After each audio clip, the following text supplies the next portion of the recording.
이 시간 자리에 앉아서 몇십 년간 진정으로 예배하러 오셨죠? 우리 예배하러 나가기를 원합니다. 집중해서 우리가 이 찬양 고백할 때 여러분 함께 여러분의 고백이 되시길 소원합니다. 지극히 높은 주님의 낮이 성소로 들어가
기도드리겠습니다. 사랑해주님 감사합니다. 한 주 동안 주님 우리를 이끌어주시고 이곳까지 인도해 주시니 너무나 감사드립니다. 하지만 주님 우리는 때론 광야에서 이스라엘 백성들처럼 이렇게 주님의 은혜와 주님의 인도하심을 모르고 또 우리가 우리의 뜻대로 되지 않는다고 해서 우리가 불만을 우리가 터칠 때가 많습니다. 아버지 하나님 우리가 우리의 그런 모습들을 이 시간에 회개케 하시고 아버지 하나님 항상 주님께 감사하며 살아갈 수 있도록 주님 도와주시옵소서.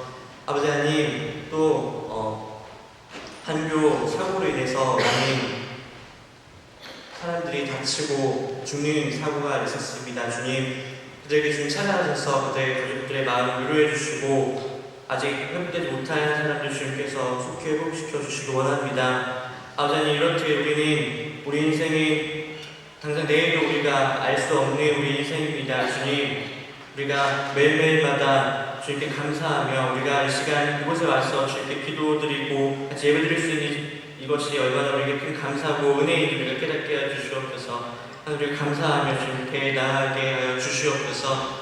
아버지 예배 시작입니다. 주님 예배가 주님께서 기뻐 받으시는 예배가 될 수 있도록 좀 도와주시고 주님 단위에 세우신 목사님을 통해서 아버지 주의 말씀이 선포될 때 그 말씀이 아버지 우리 삶 가운데 녹아들어서 우리의 모든 생각과 우리 행동과 우리 모든 가치관이 주님께로 맞춰질 수 있도록 주님 도와주시옵소서. 아버지 하나님 예배 모든 시간 마칠 시간까지 주님께 의탁하기 원합니다. 우리에게 우리의 이 공동체를 주님께서 축복해 주시고 이 공동체가 아버지 하나님 서로를 위하고 서로 격려하며 존중해 주고 서로의 발을 씻겨줄 수 있는 주의 귀한 공동체가 될 수 있도록 주님 도와주시옵소서. 아버지 하나님 방중 온 시간까지도 우리의 모든 시간들이 아버지 주님께 영광이 되고 아버지 우리에게는 은혜요 아버지 유익이 될 수 있도록 주님 소원합니다.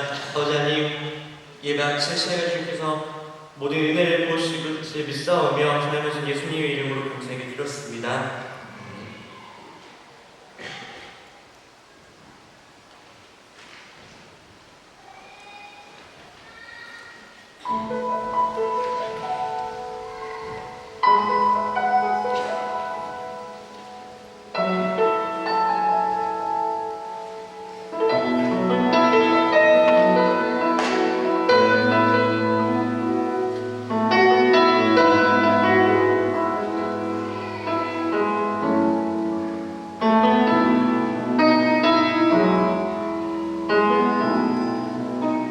주의 보좌로 나갈 때 어떻게 나가야 할까? 나를 구원한 주의 십자가 그것을 믿으며 가네.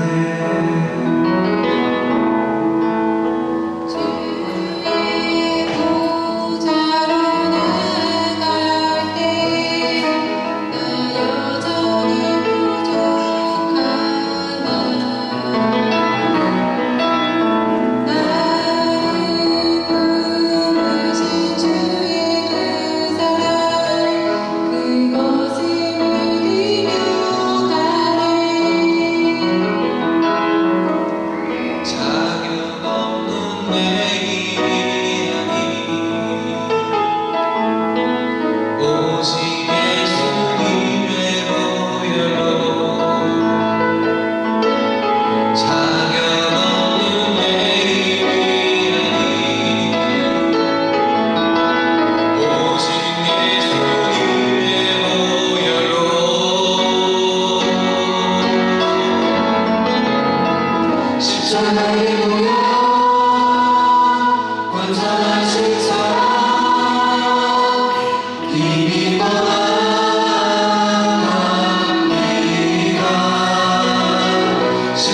드리시는 걸 위해서 기도하겠습니다.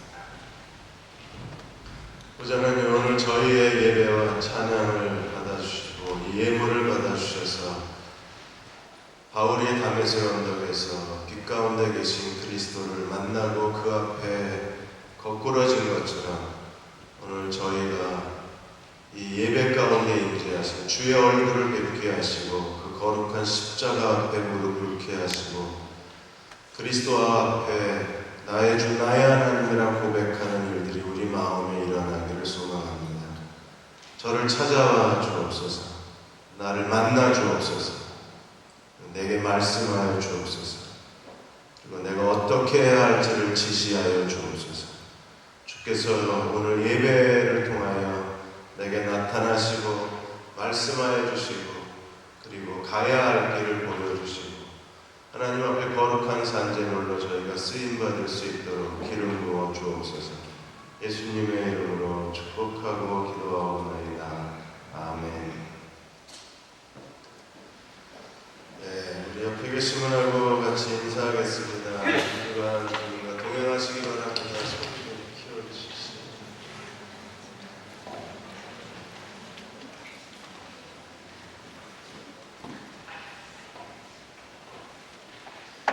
네, 오늘 민수기 15장부터 19장까지 말씀입니다. 성경 펴고 오늘 민수기 15장에 19장까지 하나님께서 어떻게 우리에게 말씀하시는지를 같이 우선한 마음으로 듣겠습니다. 네, 판교 테크노밸리에 일어난 그 사건을 여러분 너무나 잘 아실 겁니다. 거기에 5번이나 계속 환풍기 위에 올라가지 말라고 그렇게 얘기를 했는데도 거기 더 공연이 잘 보이니까 거기에 올라갔다가 사고가 일어났어요. 한 번 이렇게 무너지고 그리고 우리 곁을 떠나면 다시 돌아올 수 없는 거잖아요. 죽은 사람들 사연을 보니까 안타까운 사연들이 많이 있어요. 어렵게 고생하면서 살아가면서 부부가 모처럼 남편 휴일을 맞아서 무료 공연을 보러 갔다가 갑자기 사고를 당한 가정도 있었고 정말 친한 두 자매가 친구처럼 보냈는데 생일도 같다고 서로 친하게 지냈는데 결국에 같은 날 또 사망하는 그런 비극적인 일들이 일어났다고 했습니다. 잘못 만들어진 물건은 반품이 되지만 한 번 실패한 인생은 잘 이게 회복이 안 돼요. 2010년 이후에 작년까지 2013년까지 자동차 반품이 연평균 900대 정도의 자동차가 반품이 됐다고 했습니다. 2010년에서 13년까지 총 3,610세대니까 평균 한 900대 정도가 매년 반품이 됩니다. 제일 많이 반품이 된 게 현대 그랜저. 내가 그랜저 타고 다닙니다. 제 건 2002년식입니다. 미국에 와서 일본 차가 좋다고 그러는데 저는 이상하게 괜히 애국자도 아니면서 그냥 국산을 타겠다 그렇게 고집을 했는데 국산 중고차가 없었어요. 그러다가 지금 이 차를 어떻게 만났느냐 하면 저 차 주인이 운전을 하다가 대형 사고를 일으킨 차입니다. 저 차가. 그래서 그냥 한쪽에 처박아 놓은 걸 내가 수리해서 타겠다고 해서 저기 수리해서 제가 그때 10,000불 주고 산 거예요. 1,000만 원 주고 저 차를 보유를 했었어요. 고장이 많더라고요. 근데 현대 그랜저가 제일 반품이 많아요. 외국 차로는 BMW 5 시리즈가 제일 반품이 많다고 했어요. 이건 괜찮아요. 반품 와서 우리가 다시 새 차로 받으면 되니까 별 문제가 없는데 하나님께 대해서 우리가 실패했을 때 이 실패한 인생을 어떻게 회복할 수 있느냐. 우리는 13장 14장에서 이스라엘 백성이 12 정탐꾼과 더불어 가나안 땅을 40일 동안 탐지하고 돌아와서 하나님께서 그들의 하나님을 거역하고 하나님께 반역한 이스라엘에 대해 하나님이 분노하셔서 이스라엘로 다시 광야로 돌려보냈어요. 지금까지 그들이 해온 모든 게 다 실패로 끝나는 거예요. 광야로 다시 돌아가요. 그럼 출애굽 1세대는 그들은 결국 하나님 나라에 대해서 탈락자가 되는 거예요. 실패자. 그리고 탈락한 뒤에 그들은 다시 하나님께 기회를 얻지 못합니다. 결국 광야에서 이스라엘 백성 1세대가 다 죽을 때까지 이스라엘은 38년 동안 광야를 계속 같은 길을 방황해야 됩니다. 왜 하나님께 실패했을까? 하나님께 실패하게 만드는 가장 큰 요소들은 어떤 것이 있을까? 단테의 신곡에 보면 거기에 연옥편이 나오는데 연옥이 7층이에요. 이걸 우리가 인간의 7대 죄악이라고 해요. 이 7대 죄악이 우리로 하여금 하나님 앞에 실패하게 만들고 자기 인생에 대해서 무책임하게 만드는, 우리는 7대 죄가 무엇인가를 알고 이 7가지 죄에 대해서 경계심을 가져야 돼요.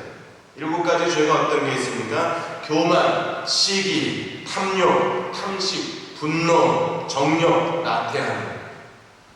이 7가지가 마치 연옥의 하나의 그 단어가 한 층이 이루어서 연옥이 7계층이 되어 있다고 합니다.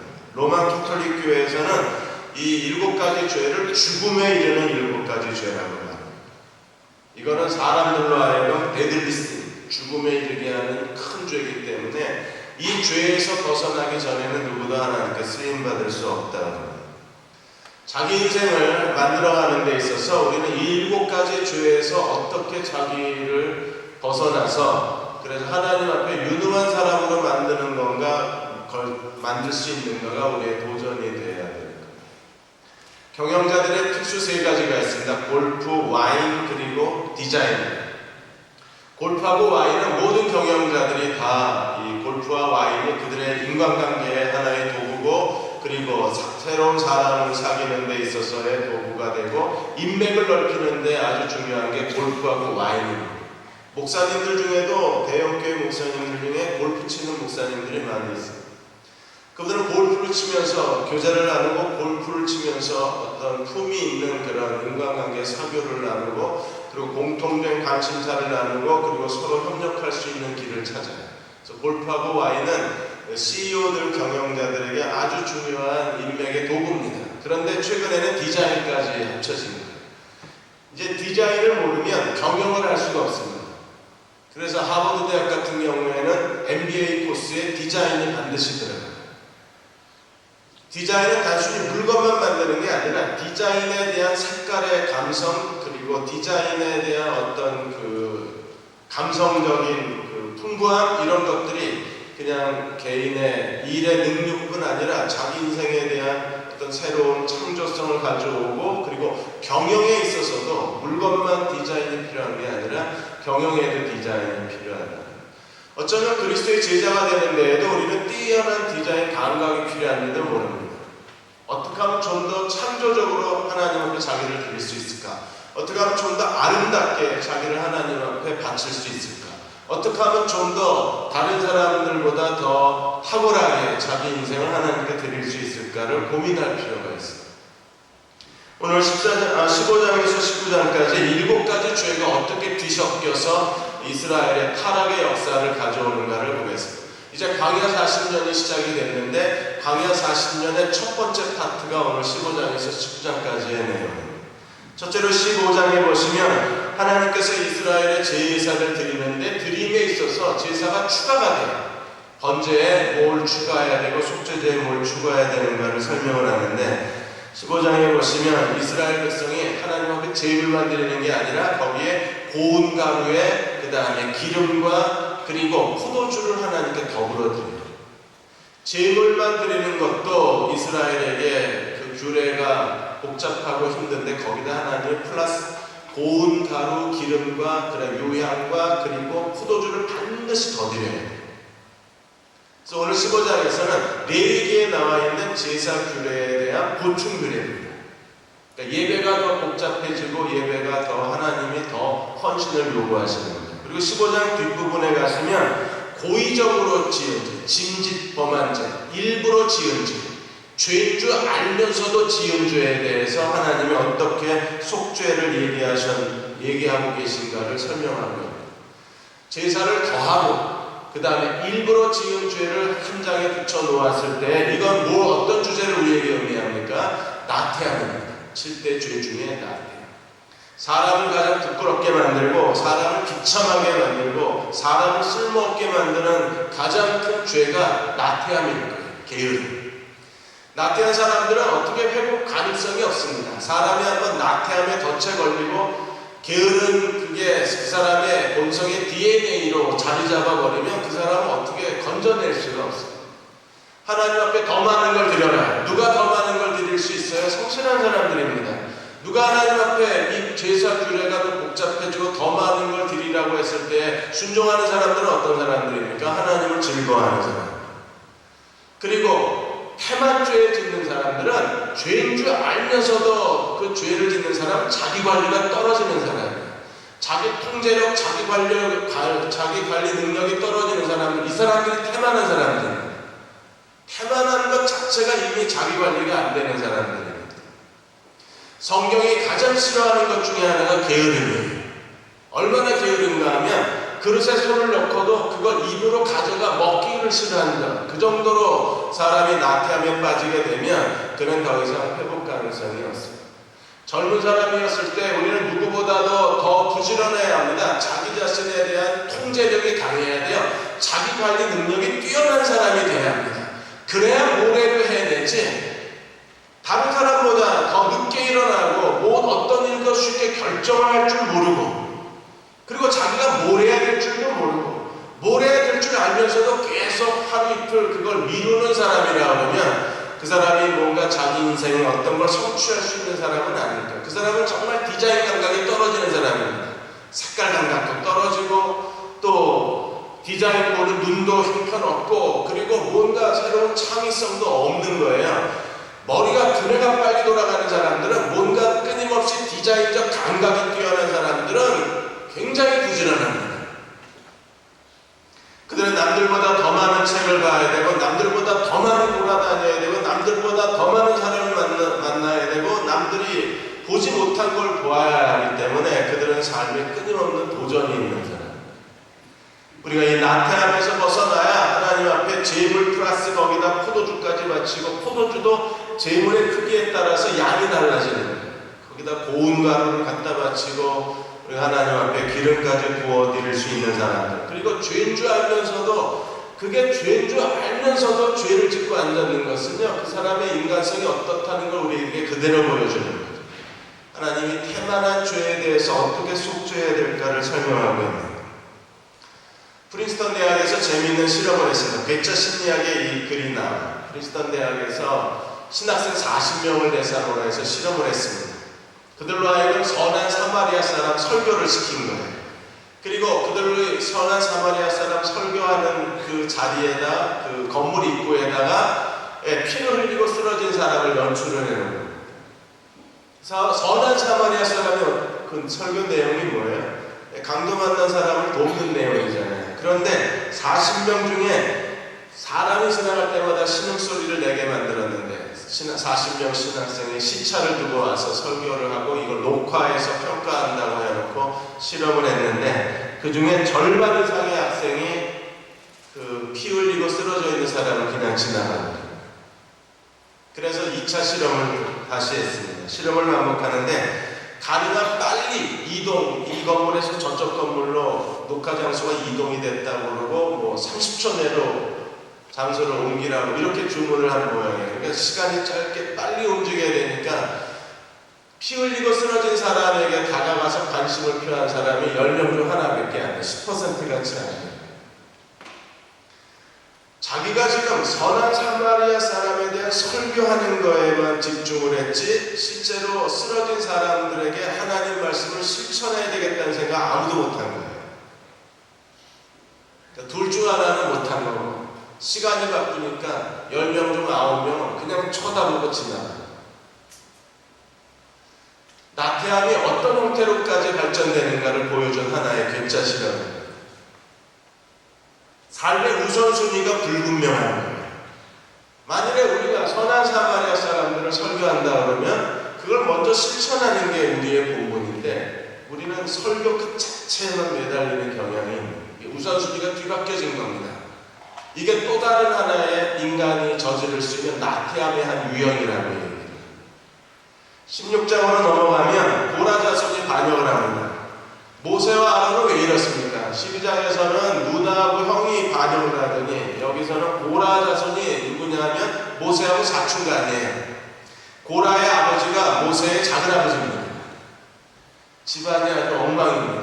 형 누나가 대들어서 모세한테 너 왜 이러냐, 너만 선지자냐, 너만 지도자냐, 그리고 모세의 멱살을 잡고 흔들다가 미리암은 그대로 문둥병자가 되어서 진 밖에서 7일 동안 격리 조치되는 가문의 수치였는데, 이번엔 또 조카가 고라 자손이 모세에게 달겨들어서 모세와 아론의 멱살을 잡고 흔드는 거예요.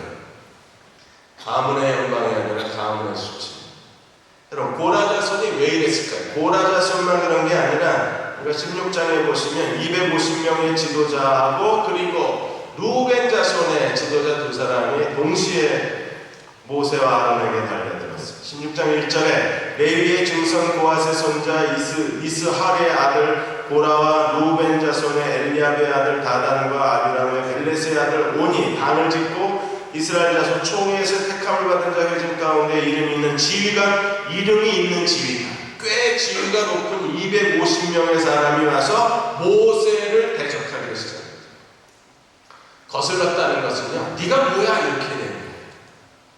하나님의 권위가 완전히 땅에 처박히는 순간, 여러분, 국가나 교회나 가정이나 여러분이 속해 있는 어느 단체나 권위의 질서가 무너지면 그 공동체는 무너집니다.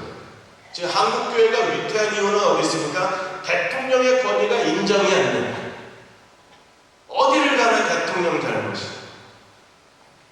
이번 공연에 한 네티즌이 거기다가 기사 밑에다가 아주 진솔한 글을 하나 썼습니다.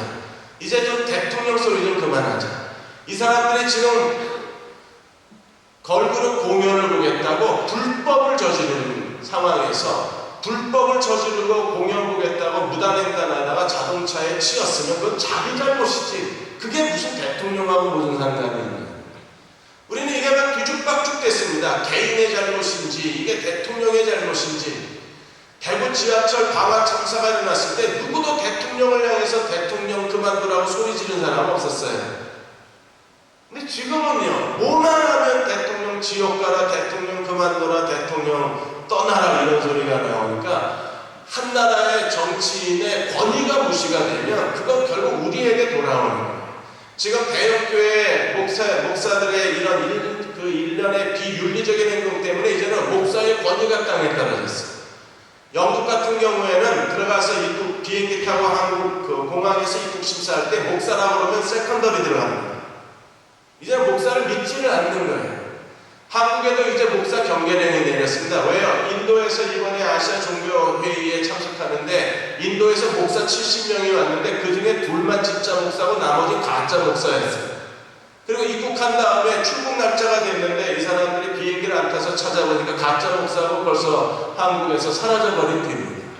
이제 목사라고 하는 신분증 가지고 이런 장난들을 치니까 이제 목사의 권위가 없어져 버려요. 가정에서 부모가 더 이상 자녀들에게 존경받지를 못합니다. 부모로서의 권위를 잃어버렸어요. 그럼 그 가정이 어떻게 됩니까? 지금 고라 자손과 250명의 중간 지도자들이 어쩌면 탑 지도자였는지도 모르겠습니다. 그 사람들이 루벤 자손의 그들은 질투심에 사로잡힙니다. 그들이 노골적으로 와서 모세와 아론을 뒤흔들고 있는 내용이 도대체 무슨 내용입니까? 너희가 왜 상처되느냐는 거야. 너 뭐야? 이렇게 소리를 지르는 거야. 니들이 뭔데 하나님의 총회 앞에서 우쭐거리냐는 거야. 여러분, 이게 교만의 문제고 이게 질투의 문제입니다. 그러니까 하나님의 공동체에서 정말 있어서는 안 될 비인간적인 일들이 일어나는 거야. 비윤리적인 일들이 일어나는데 그게 교만과 질투에서 나오는 거야. 그래서 3절에 보시면 그들이 모여서 모세와 아론을 거슬려 그들에게 이르되 너희가 분수에 지나는 회중이 각각 거룩하고 여호와께서도 그들 중에 계시거늘 너희가 어찌하여 여호와의 총회 앞에 스스로 높이느냐. 모세와 아론이 언제 스스로 높였어요? 하나님이 그들에게 말씀하셨기 때문에 그들이 지금 하나님께 복종하고 부르심의 사명을 감당하는 거지. 모세와 아론이 언제 우쭐거리고 하나님이 시키지도 않았는데 그들이 총회 앞에서 지도자 역할을 한 적이 있었나요? 그러니까 이들의 고발하는 내용 자체가 이게 비상식적이고 고발하는 내용 자체가 이게 생각이 없는 사람들이에요. 상식이 떨어지는 사람들입니다. 한 번도 우리가 지금까지 증인이잖아요. 우리가 출애굽기, 레위기, 민수기를 오면서 우리가 계속 모세를 지켜봤지만 모세가 그런 사람이 아니었죠. 모세가 어떻게 합니까? 엎드렸다가 하나님 앞에서 그러면 누가 하나님이 세우신 지도자임을 증명하자. 그래서 하나님이 세우신 지도자의 권위, 지도자에 대한 테스트를 하는 겁니다. 그게 향로 테스트예요. 그래서 250명의 향로를 가져오고 그리고 고라의 자손들 향로를 가지고 와서 하나님이 어떤 사람을 세웠는가를 증명하겠다는 겁니다. 그리고 이렇게 말합니다. 16장 7절에 내일 여호와께 그 향로에 불을 담고 그 위에 향을 주라. 그때 여호와께서 택하신 자는 거룩하게 되리라. 내 자손들아 너희가 너무 분수에 지나친다. 이 사람들이 뭘 요구하는 겁니까? 제사장직 우리에게도 달라는. 왜 아론과 그 아들들만 제사장이냐? 우리도 레위 자손인데 우리도 제사장 하자는 겁니다. 그래서 모세가 그들에게 말한 거 너희가 분수가 지나다. 구절에 보시면 이스라엘의 하나님 이스라엘 회중에게 너희에게 구별하여 자기에게 가까이 오게 하사 여호와의 성막에서 봉사하게 하시며 회중 앞에 서서 그들을 대신하여 섬기게 하시니 너희에게 작은 일이냐? 너희가 백성을 대신해서 제사장은 아니지만 그래도 제사장을 도와서 하나님의 성막에서 하나님을 섬기게 해주었는데 그게 너희한테 그렇게 작은 일이냐? 하찮은 일이냐? 무시해도 될 말이냐? 너희가 꼭 제사장을 탐해야 되는 그야말로 교만, 탐욕, 시기심입니다. 그리고 10절에 하나님이 너와 네 모든 형제 레위 자손으로 너와 함께 가까이 오게 하셨거늘 너희가 오히려 제사장 직분을 구하라. 그리고 11절에 이를 위하여 너와 너의 무리가 가보면서 여호와를 거스르는도다. 아론이 어떤 사람이기에 너희가 그를 원하노라. 그러나 아론이 무슨 외부 곳이 보고 대제사장 된 게 아니잖아요. 그가 하나님 앞에 뇌물 쓰고 대제사장 된 게 아니잖아요. 하나님이 아론을 임명하셨는데 그 아론과 그 아들이 제사장 되라고 말씀하신 그 제사장직을 거울하 자손이 요구하는 것은 이거 하나님을 대적하는 겁니다. 하나님의 권위가 그대로 무너져버립니다. 우리가 이 일에 대해서 우리도 혹시 사람들과 인간관계 속에서 혹시 분수에 지나치는 건 아니에요. 우리가 자기의 어떤 존재적 가치를 하찮게 여기고 우리가 다른 사람을 부러워하고 자기를 하찮게 여기는 이 시기심, 이런 질투심, 이런 것들이 결국 자기 인생을 다 망가뜨립니다. 하나님이 내게 주신 나로서의 가치가 있는 거고 그리고 너에게 주신 가치가 있는데 자기를 무시하고 다른 사람이 가진 걸 자꾸 달라고 하면 그럼 어떤 의미에서 하나님이 우리를 나와 너를 다르게 하시고 나와 너가 다른 위치에 서게 하셨는데 나는 무시하고 나는 소홀히 여기고 너는 부럽고 너는 갖고 싶고 네가 가진 건 내가 원하고 이 교만, 이 탐욕, 이 질투 자체가 그 사람을 망가뜨려 버릴 수밖에 없습니다. 교회도 마찬가지입니다. 오늘 주일 예배 때 시사저널에서 2011년도에 잡지에 나온 기사를 쓰는데 교회도 서로 질투신 거예요. 서로 더 많은 사람들을 자기 교회로 끌어오겠다는 겁니다. 그래서 이 예배당 부시고 멀쩡한 예배당 새로 짓고 그것도 아주 초호화판으로 예배당을 짓습니다. 2010년도부터 이 예배당 신축 붐이 일어나기 시작했는데 이 시사저널은 항상 한국교회 저격수잖아요. 시사저널이 2011년도에 교회 등기부 등본을 다 띈 겁니다. 등기부 등본을 띄면 교회 근저당 설정액이 나와요. 그리고 20개 교회를 처음 목표했는데 20개까지 갈 필요가 없었어요. 8개 교회만 표본 조사를 했는데 2011년도 말에 8개 교회에서 근저당 설정, 은행에 근저당 설정한 돈이 1288억 원이었어요. 1288억 근저당이. 그거는 그냥 은행 융자만 받은 겁니다. 그러면 그 이전에 교인들은 이미 건축 헌금을 한참 한 뒤에 평생 모아서 집 하나 샀다가 교회가 건축한다니까 그 집 팔고 전세로 가서 요새는 이것도 안 되게 생겼어요. 그러니까 교회마다 좀 쩔쩔매는 겁니다. 왜 집 팔아서 전세가 못 가요? 지금 전세가 더 올랐으니까. 그래서 하나님이 참 기가 막히게 목사들의 탐욕을 하나님이 방해하신다는 얘기가 그래서 나옵니다. 집 팔아서 전세를 옮기고 나머지는 하나님께 바치자. 이건 이제 요새 안 먹혀 들어가요. 그렇게 교인들은 한바탕 헌금을 하고 그리고 교회가 또 집과 그 건물과 땅을 담보답해서 은행에 받은 은행에 융자 받은 게 이 정도. 아예 교회 이름까지 다 나왔었어요. 세문안 교회가 208억 원 근저당을 잡았고 안산 동산교회가 328억, 지구촌 교회가 188억, 인천 주안 장로교회가 130억, 그리고 사랑의 교회 같은 경우에 이미 대출 600억 받았는데 이게 3천억 공사니까 이게 은행에 도대체 얼마만큼 근저당을 잡혔는지 이게 등기부등본에 나오지도 않아요. 온누리 교회가 1천억 공사를 하면서 벌써 91억 근저당을 잡았고 다시 400억을 잡는 거예요.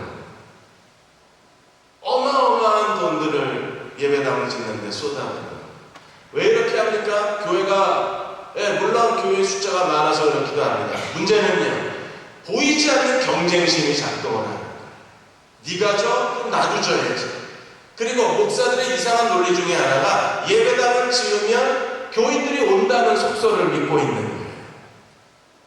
그러니까 너도 나도 일단 크게 짓고 보는 겁니다. 그렇게 무조건 크게 짓다 보니까 지금 매년 경매로 넘어가는 교회들 숫자도 이게 셀 수가 없는 거예요.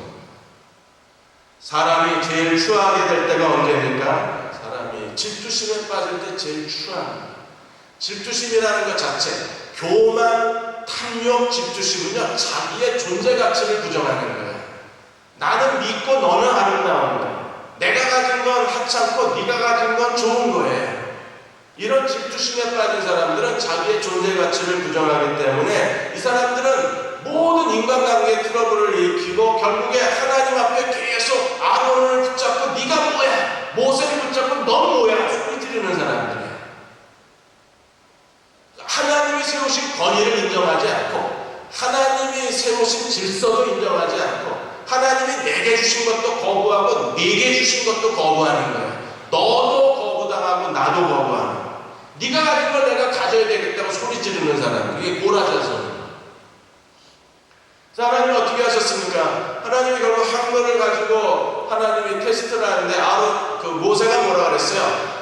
땅이 열려져서 수월, 지옥불에 빠지는 사람이라면 하나님이 재앙을 내리십니다. 모세의 말이 끝나기도 전에 땅이 갈라지고 그대로 250명이 그대로 하나님이 지옥불로 삼키셔서 하나님의 재앙으로 줬잖아요. 여러분, 질투 자체가 이미 지옥불이에요. 수월의 불입니다. 질투심에 사로잡힌 사람들은요, 이미 지옥불로 불타고 있는 거예요. 그 사람 인격 자체가, 삶의 비전 자체가, 그 사람의 존재 자체가 이 지옥불에 불타고 있는 사람이기 때문에 그 사람은 자기 자신의 인생을 새롭게 도전할 가치가 없어지는 거예요. 제일 두려워해야 될 게 이 질투심입니다. 특히나 남자의 질투심은 정말 무섭습니다. 자매 여러분, 절대로 사랑하는 남자의 질투심을 불러일으키지. 그럼 남자는 어디 갈 데가 없어요. 도망갈 데가 없어요. 그리고 마음속에서 계속 지옥불이 터져나와요. 여러분도 별로 좋을 거 없는. 여자들은 속성 자체가 남에게 지기 싫어합니다. 그래서 두상달 가정사역자 두상달 장로는 여자들의 이 지기 싫어하는 이 질투심 때문에 그래서 한국 사회가 이렇게 발달한 거예요. 한국 사회가 강남 파락군이 되고 강남의 집값이 뛰고 강남의 최고의 교육이 된 것은요, 여자들이 너도 해 나도 해, 이 여자들의 비교식 때문에 오늘 강남이 된 거예요. 여자들의 질투심이 이렇게 생산적일 때도 있습니다. 근데 대부분의 질투심은 파괴적이죠. 사람이 자기를 있는 그대로 받아들이고 있는 그대로 사랑하고 있는 그대로 자기의 가치를 받아들여야 되는데 그걸 못하는 거예요. 일단 너무 세상적 기준에 이 사람의 삶의 가치관이 빼앗겨져 있는 상황에서 자기가 얼마나 괜찮은 사람인가에 대해서 스스로 평가를 못하는 사람입니다. 두상달 장로님이 그 여자의 질투심을 어떻게 그걸 잘 활용해서 행복한 결혼 생활로 이끌어가는가 한 사람에 대한 그 간증을 이분이 강의할 때마다 하시는데, 어느 한 남자가 있는데 사람은 장로님입니다. 이분이 일 추진력도 탁월하고 그리고 충성된 사람이고 사람에 대한 신뢰가 큰 사람인데 세련미는 없는 사람입니다. 그런데 정말 세련된 여자를 아내로 얻은 거예요. 그리고 그 아내가 얼마나 남편한테 잘하는지 몰라요. 그래서 어떻게 이렇게 행복한 부부 생활을 하는가, 두상달 장로가 친한 사람이니까 이 두고를 가만히 지켜봤는데 남편이 여자를 그렇게 소중히 여기는 거예요. 이 남자가 결혼하고 신혼 첫날 밤에 그랬대요. 내가 평생 설거지는 내가 해줄게. 당신은 설거지 안 했는데. 거기에 여자가 그냥 가버린 거예요. 그리고 정말 평생 동안 지금 이 시간까지 설거지는 남편이에요. 처음에 미안해서 늦게 들어오는 날은 아내가 하고 그랬는데 아내분은 하지 말라고, 내가 늦게 와서라도 내가 꼭 할 테니까 하지 말라고. 지금까지 하는 거예요. 그리고 같이 같이 두상달 장로님 네 분하고 외국 여행 가고 그러면 이 여자가 이게 애교인지 좀 모자란 건지 어쨌든 같이 이렇게 외국 포도 같은 거 외국 건 크잖아요. 그런 걸 이렇게 들고 여보 이거 뭐야 이런데요. 그러면 뭘 몰라. 나이 40, 50다 돼가지고. 그런데 이 남자는 그렇게 친절하게 대답을 해준대요. 그 포도야.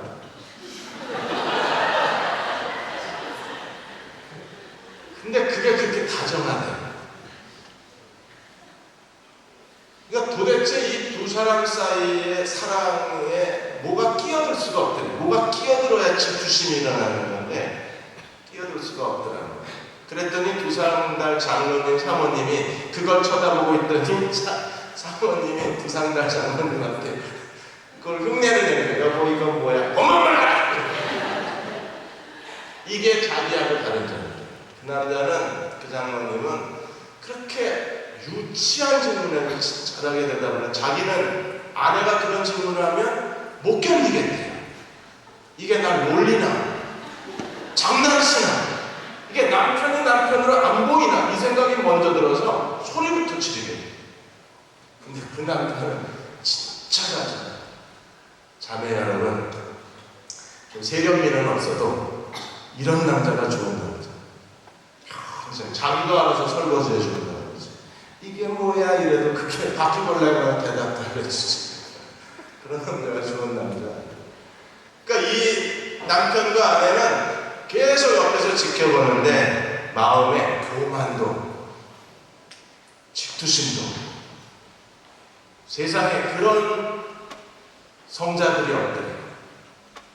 정말 겸손한 사람들이고 정말 다정한 사람들이고 정말 사람됨이 뛰어난 사람들, 인간미가 느껴진대요. 대천덕 신부님이 그러셨죠. 대천덕 신부님이 나중에 폐암 때문에 노년에 폐에 물이 차서 굉장히 고통스러워 하셨잖아요.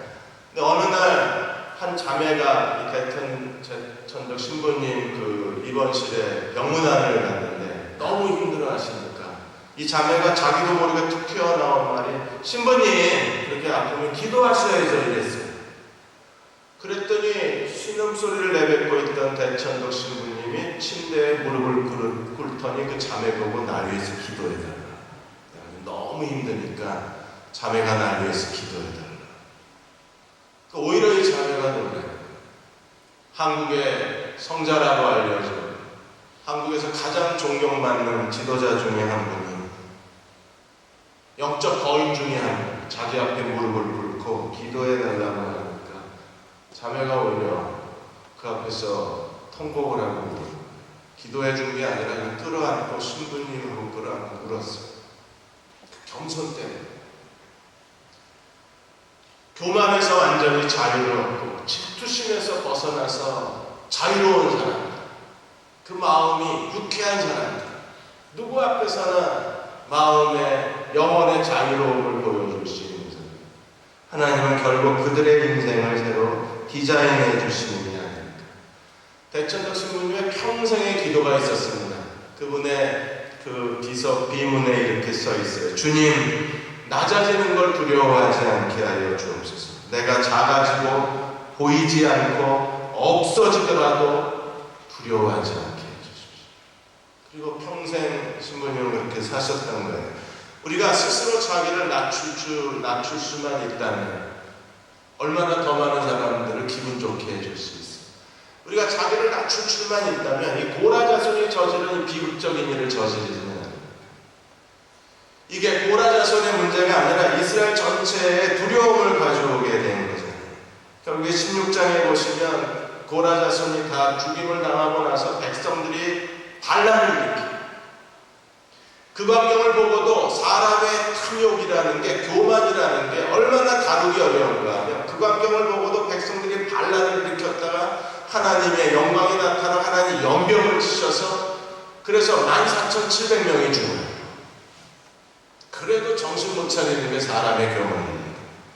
그래서 17장에 가시면 하나님이 아론이 대제사장이라는 사실을 증명하기 위해서 12지파의 작지파의 족장에 이름을 쓰고 그들의 지팡이는 이미 다 죽은 나무입니다. 여러분이 복 있는 사람에게는 13명이라고 돼 있어요. 왜냐하면 실제로는 13지파잖아요. 요셉 자손이 둘로 나뉘어졌으니까, 그리고 레위 지파는 기업을 못 받았으니까, 만일에 지파수로 하면, 기업을 받은 지파수로 하면 13지파고, 하나님께서 처음 요셉 지파를 하나로 합치면 기업을 받기 전에는 12지파예요. 그래서 12이나 13이나 상관이 없습니다. 중요한 건 뭐예요? 하나님이 아론의 지팡이에서 싹이 나고 꽃이 피고 살고 열매가 맺게 했다는 거예요. 죽은 나무에서 열매가 맺어집니다. 이게 하나님 앞에서 이 7대 죄악이 없어졌을 때 우리 안에 어떤 일이 일어났는가를 그대로 상징적으로 보여주는 게 아론의 쌍난 지팡이가 되는 거예요. 우리가 매일의 삶 속에서 이 반역의 표징을 가슴에 안고, 그리고 이 반역에서 떠나서 우리가 하나님 앞에 겸손한 사람이 되려고 애를 쓴다면, 교만은 넘어짐의 앞자리지만 겸손은 존귀의 앞자리라고 했어요. 성경이 거듭해서 약속하는 건 겸손은 존귀해지는 길입니다. 하나님의 교만한 자는 물리치지만 겸손한 자에게 은혜를 더하신다고 했어요. 그럼 누가 자기 인생을 디자인할 수 있는 사람입니까? 겸손한 마음을 가진 사람이 자기가 원하는 대로 자기 인생을 디자인할 수 있어요. 마치 레고 조립하는 아이처럼 오늘은 탱크 만들고 내일은 비행기 만들고 내일은 뭐 로봇을 만들어내는 것처럼 자기가 원하는 인생을 만들어갈 수 있는 사람. 그런 생명력이 그 사람 안에 있어요. 그게 아론의 쌍난 지팡이 꽃이 피고 열매가 맺는 거와 똑같습니다. 생명력이 나타나기를 시작을 하는 거예요. 18장으로 넘어가시면 제사장과 레위인의 직분에 대해서 얘기를 해요. 여전히 이 문제도 교만에 대한 문제를 다루고 있습니다. 그래서 18장 1절에 여호와께서 아론에게 이르시되 너와 네 아들들은 내 조상의 가문은 성소의 죄를 담당할 것이요 너와 네 아들들은 너희의 제사장 직분에 대한 죄를 담당할 것이라. 그래서 제사장은 성소와 제사장 직분의 죄를 담당하는, 하나님이 제사장의 직무에 대해서 명확하게 무슨 일을 하라고 얘기를 했어요. 그 다음에 레위인에 대해서는 더 이상 레위인이 교만해서 우쭐거리고 제사장직을 넘보지 않게 하나님께서 명확하게 레위인에 대한 직무의 한계를 그어놓으셨어요. 18장 3절에 보시면 레위인은 내 직무와 장막의 모든 직무를 지키려니와 성소의 기구와 제단에 가까이 하지는 못하리니. 레위인은 제사장을 돕는 사람이지 제사장이 되려고 하지 말라는 거예요. 스스로 교만해지지 말라는 겁니다. 탐욕을 품지 말라는 거예요. 질투할 게 따로 있지 함부로 질투하지 말라고 주님이 경고하시는 거예요. 그래서 5절에 이와 같이 너희는 성소의 직무와 제단의 직무를 다하라. 그리하면 여호와의 진노가 다시는 이스라엘 자손에게 미치지 아니하리라.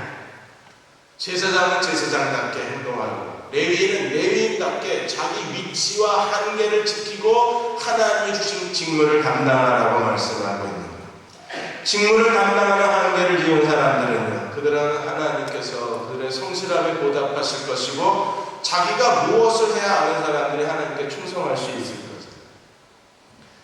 그래서 제사장의 직무, 레위인의 한 개의 직무를 설정해 준 다음에 18장에서 제사장이 먹는 음식에 대해서 제사장이 하나님께로부터 어떤 상급과 보답과 그리고 기업을 얻는가를 설명해 주는데 초태생 제일 좋은 거 다 제사장에게, 하나님께 드리는 제물의 일부 제사장에게, 11조는 다 제사장에게, 제사장 직무를 다하고 레위인의 직무를 다했을 때 하나님이 그들의 보답으로 너는 이거 가져 저거 가져 이것도 다 가져. 그래서 하나님께 드리는 모든 제물을 그들 앞에 드리는 거예요. 우리가 스스로 교만과 탐욕과 질투심에 빠진 사람들에게 나타나는 증상 중에 하나가 뭐냐면 자기 인생 책임을 안 져요. 그냥 사람만 미워해. 그 자기 인생에 대한 도전의식이 없어요. 겸손한 사람들은 겸손은 7번 넘어져도 8번 일어나는 사람. 의인은 7번 넘어져도 8번 일어난다는 것을. 겸손한 사람은 똑같이 그 안에 하나님께 대한 의로움이 있기 때문에 7번 넘어져도 8번 일어나는 사람. 자기가 뭘 해야 되는지를 아는 사람이에요. 제가 오늘 2부 3부 때 저희가 대형교회가 추수감사절날 교인들에게 떡을 해서 보내고 경찰서에 떡해서 보내는 게 예산이 800만 원이라.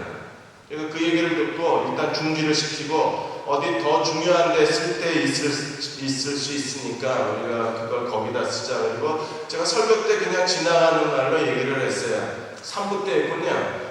지금 국제교회하고 여디비아가 토요일날 YWCA 그룹홈 있는 영세민 아이들을 돌보고 있으니까 혹시 그룹홈에 뭐 필요한 거 있으면 도와주고 싶다고. 그랬더니 상부 예배 끝나고 제가 제 방에 들어갔는데 벌써 이제 사람들의 얘기가 저한테 들려오는 겁니다. 교회가 혹시 사회복지단체냐. 제가 YWCA라고 했는데 어떤 분이 WCC라고 들었나 봐. WCC에 왜 돕냐. 그럼 교회가 사회복지기관인가요? 아니요. 교회는 사회복지기관 이상입니다. 그러면 사회복지기관이 한 것보다 더 많은 걸 해야 교회죠. 교회가 사회복지기관이라는 게 말이 되는 소리예요. 그 얘기를 듣고 제가 얼마나 실망이 됐는지 모르겠어요. 야, 어떻게 이런 말이 나오나. 사회복지기관이 아니죠. 교회죠. 그러니까 사회복지기관보다 더 많은 걸 해야 되는 거 아닌가요? 여러분은 어떻게 생각하십니까? 네, 사회복지기관 아니에요. 하나님의 교회, 예수 그리스도의 몸이에요. 그러면 주님이 뭘 더 기뻐하시겠습니까? 800만 원 들여서 우리끼리 떡 쪄서 나눠 먹는 걸 기뻐하시겠습니까? 그 돈이라도 가난한 아이들에게 혹시 모르잖아요. 거기에 히터가 뭐 보일러가 필요할지, 겨울에 아이들이 뭐 공부하는데 전기장판이라도 필요할지 모르는 일이잖아요. 그게 더 주님이 기뻐하실까요? 우리끼리 무지개떡 해가지고 우리끼리 논아 먹고 앉았는 걸 더 기뻐하죠. 사회복지기관 아닙니다. 그래서 우리는 사회복지기관 이상으로 해야 되는 거예요. 하나님이 하라고 하시면 뭐든지 할 수 있어야 돼요. 그게 의로움이고 그게 우리의 겸손함이다. 일본이 경제 침체 10년이 지나가면서 일본 남자아이들이 뭘로 바뀌었습니까? 초식남으로 바뀌었습니다. 초식남이 어떤 사람이에요? 경쟁하기 싫어합니다. 도전하기 싫어합니다. 뭔가 다른 사람들하고 치열하게 사는 걸 거부하는 사람들. 육식동물처럼 공격적이지 않고 이 아이들은요, 양처럼 온순하고 묵묵히 자기의 길을 걸어가는 사람. 근데 문제는 그냥 성실하게 자기 길 걸어가는 건 좋아요. 그런데 문제는 뭡니까? 연애를 안 합니다. 왜요? 싸우는 게 싫어서. 여자하고 싸우는 게 싫어서. 그리고 다른 남자하고 경쟁하는 게 싫습니다. 그래서 모든 경쟁을 거부해요. 그리고 자기 안에 틀어박혀서 삽니다.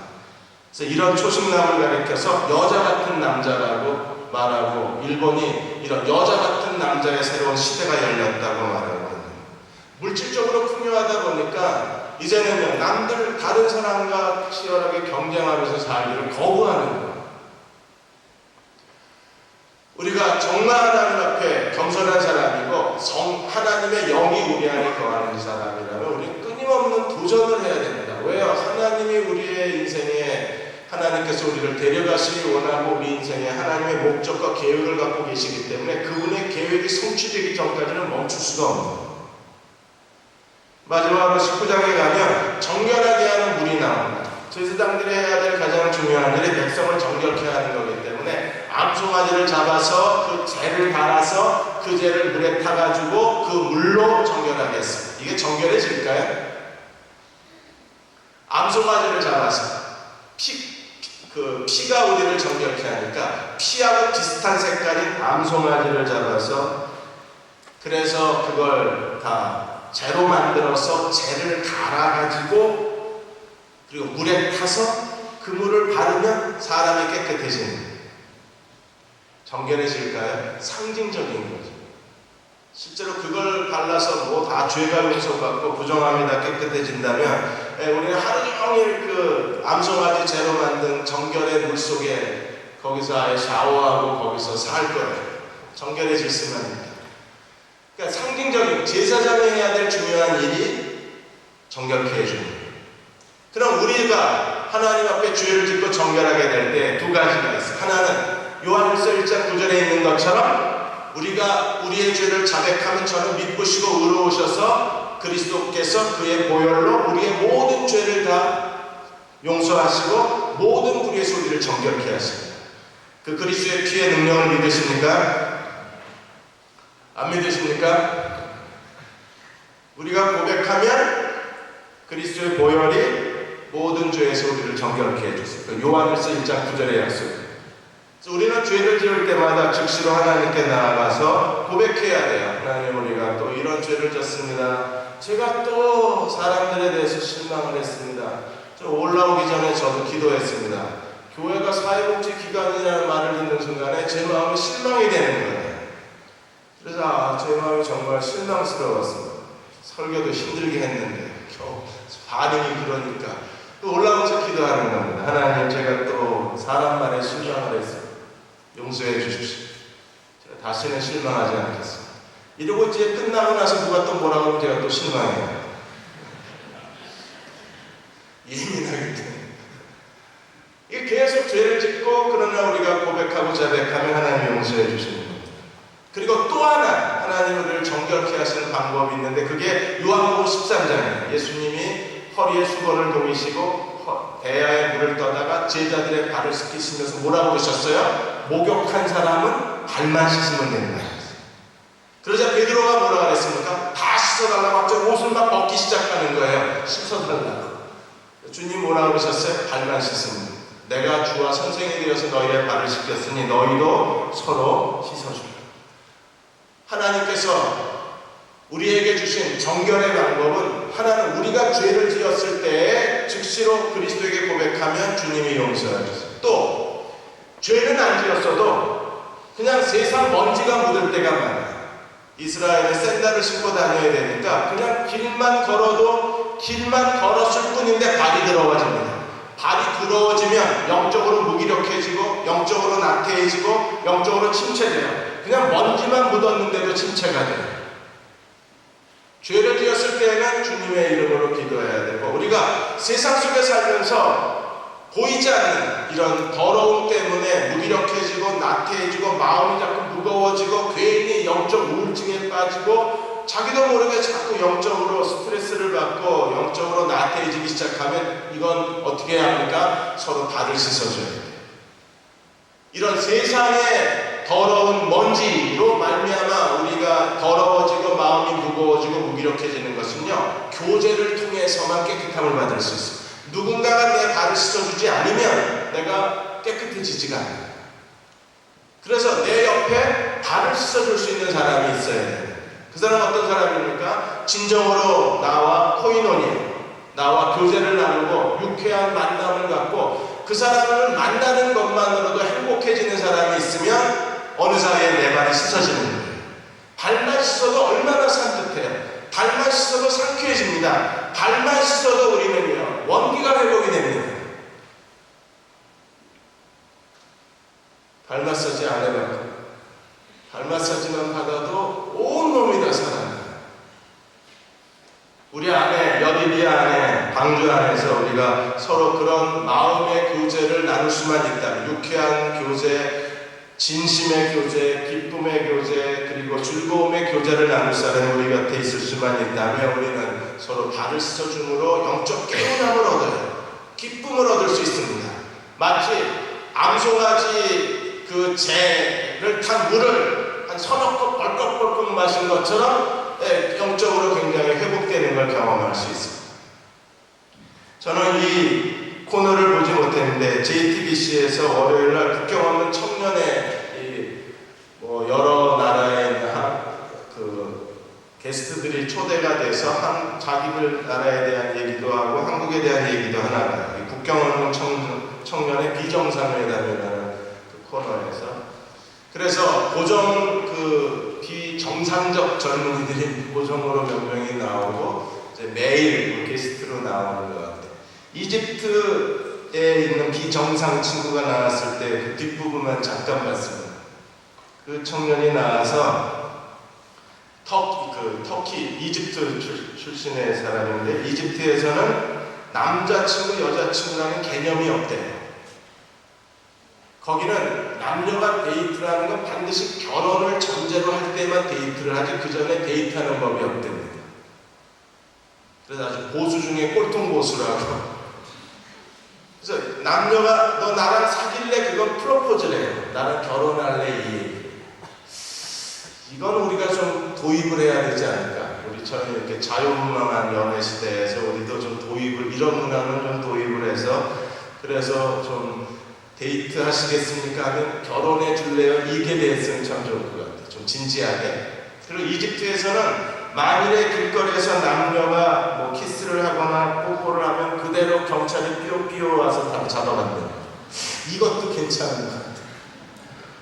요즘에 길거리에 지하철역에서 이 고등학생 놈들 같은데 이놈들이 서로 두둥켜 안고 있는 거예요. 가서 야단치자니 웬 노인네가 그러냐고 소리 지를 것 같고, 그냥 쳐다보고 있다니 도대체 이게 굴욕스러워서 못 보겠는 거예요. 그래도 좀 나이 든 애들이 길거리에서 껴안고 있는 건 볼만합니다. 그런데 이 처음 것들이 거기 공원에서 어떤 애들은 아예 그냥 교복을 입고 껴안고 앉았어. 다 잡아가야 돼. 삐용삐용하게 다 잡아가야. 우리가 왜 이 비정상회담이 왜 인기냐면 벌써 이게 월요 예능의 2위래요. 한국인이 제일 좋아하는 프로 탑3 안에 들어갑니다. 이거 봐야 되지 않겠습니까? 탑3 안에 들어갑니다. 내일 밤 보려고. 내일 밤 못 볼 것 같아. 청주에 집회를 해야 되겠대. 왜 사람들이 이런 걸 즐거워해요? 거기에 간접적으로 그 사람들을 쳐다보고 웃는 동안에 개운해지는 거예요. 발이 씻어지는 것 같아요. 오래가지는 않지만 그럼에도 사람들은요, 이런 프로그램에 사람들이 채널을 돌리고 거기에 1시간씩 앉아서 뭘 기대하는 겁니까?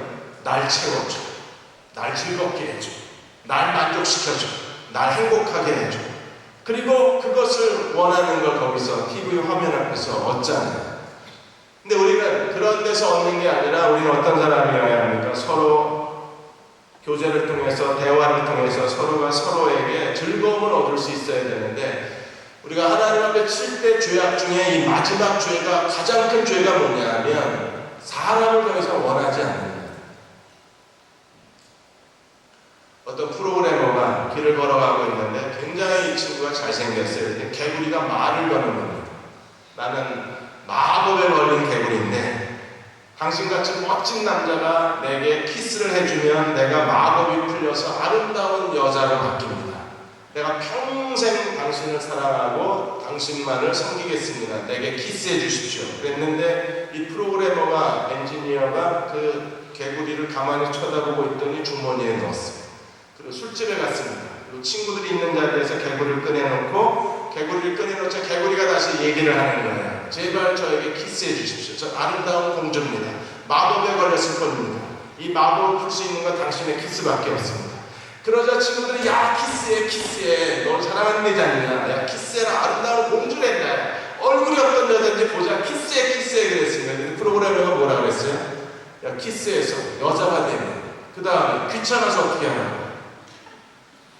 내가 이 여자를 어떻게 평생 책임지냐? 귀찮어. 야, 이쁜 여자보다는 말하는 개구리가 더 재미있지 않냐? 그리고 주머니에 넣는 거 그랬어요. 예, 만들어낸 얘기입니다. 그런데 오늘 현대인들의 실상을 그대로 보여주는 거예요. 이쁜 여자보다는요, 말하는 개구리가 더 재밌는 거예요. 왜?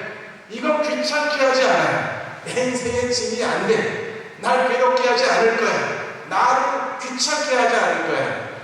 말하는 개구리는 오히려 사람들에게 인기가 됩니다. 사람을 원하지 않아요. 말하는 개구리는 원하는데 사람은 더 이상 원하지 않아요. 그게 7대 죄악 중에 가장 큰 죄예요. 오늘 여디디아 형제 자매가 우리가 서로에게 어떤 사람인가를 우리가 살펴보고 이런 7대 죄악, 교만과 질투와 탐욕과 탐식, 탐색 이 모든 죄로부터 우리가 떠나서 하나님을 기쁘시게 섬기는 종들이 될 때 우리는 자기 인생을 자기가 원하는 대로 디자인해 갈 수 있습니다. 그러나 저와 여러분이 되시기를 주의 이름으로 축원합니다. 우리 다 일어나셔서 456장 찬송하고 기도하는 시간을 갖겠습니다. 거친 세상에서 실패하거든 손못 잡으면 말이야.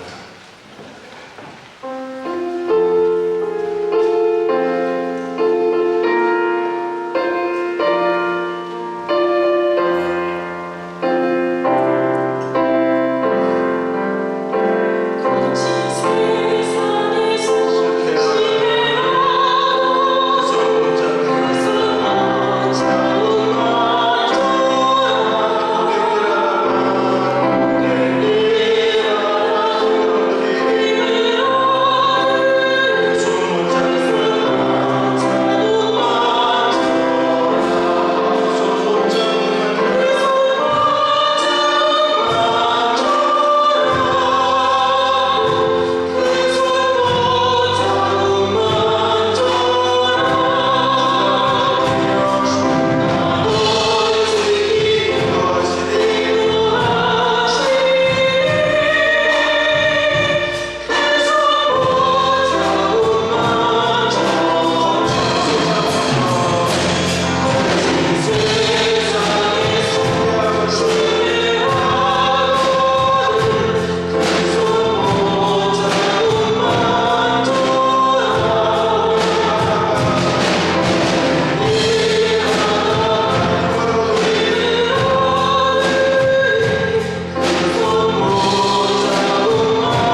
시기와 탐욕과 분노와 정욕과 나태함과 그리고 탐식을 버리게 하여 주옵소서. 오직 예수 그리스도의 겸손과 온유를 본받게 하여 주시고 그리스도께서 겸손하고 온유하신 것처럼 우리도 하나님 앞에 충성된 자로 살아가게 하여 주옵소서. 우리 안에 아직도 교만이 남아 있습니다. 우리 안에 아직도 질투심, 시기심이 꿈틀거립니다. 욕심과 분노가 우리 안에 있습니다. 하나님 이 모든 것에서 우리를 벗어나게 하여 주시고 이 모든 것에서 우리를 자유롭게 하여 주시고 하나님 앞에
질투심이 남아 있습니다. 탐욕과 분노 때문에 나는 너무나 힘이 듭니다. 하나님, 무거운 죄악의 짐에서 나를 벗어나게 하여 주옵소서. 그리고 내 삶을 하나님의 뜻 가운데 다시 설계하고 계획하고 디자인할 수 있는 하나님의 뜻을 아는 지식을 갖게 하여 주옵소서. 그리고 사람들에게 유쾌함을 줄 수 있는, 서로의 발을 씻어줄 수 있는 그리스도의 종이고 싶습니다. 하나님, 사람들에게 매력 있는 사람이 되게 하여 주시고 사람들의 마음을 채워줄 수 있는 사람이 되게 하여 주셔서 하나님, 만나는 사람마다 발을 씻어줄 수 있는 주님의 종이 되게 하여 주옵소서. 하나님의 뜻을 아는 지식을 허락하여 주옵소서. 나를 이 교만과 나태함과 질투의 짐에서 나를 해방시켜 주옵소서. 우리 한 번 더 간절히 통성으로 기도하겠습니다.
하나님,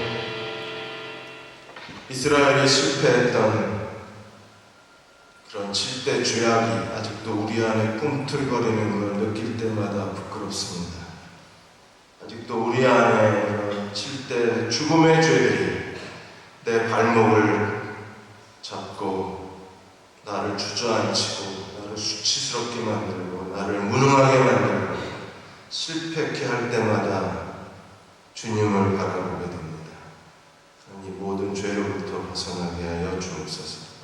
모든 교만과 질투심과 탐욕과 분노와 나태함과 정욕과 그리고 하나님 앞에 우리를 쓸모없게 만드는 모든 죄로부터 벗어나게 하여 주셔서 하나님께 충성되게 된 자로 살고 싶고 자기 인생을 책임질 줄 아는 성실한 사람이 되고 싶고 하루하루가 내 생각대로 사는 게 아니라 하나님의 뜻대로 잘 만들어진 조각을 맞추어가는 그런 믿음의 삶을 살고 싶습니다.